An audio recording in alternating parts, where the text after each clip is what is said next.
Mummy तमे market बाहरीचा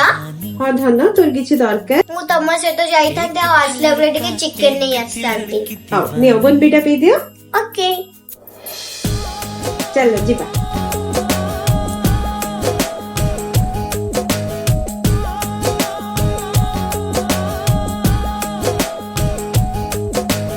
आओ सुनाओ प्यार की एक कहानी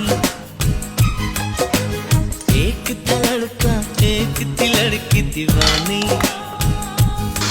वो भी हंसने लगी थी ये भी हंसने लगा था दोनों समझे नहीं थे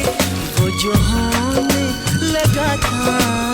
आओ सुनाओ मम्मी मु चिकन से तो पखाड़ खाइबी पखाड़ खाइबू हो ठीक अछि एक था लड़का एक थी लड़की दीवानी वाह मेरी मम्मी का तो कोई जवाब ही नहीं।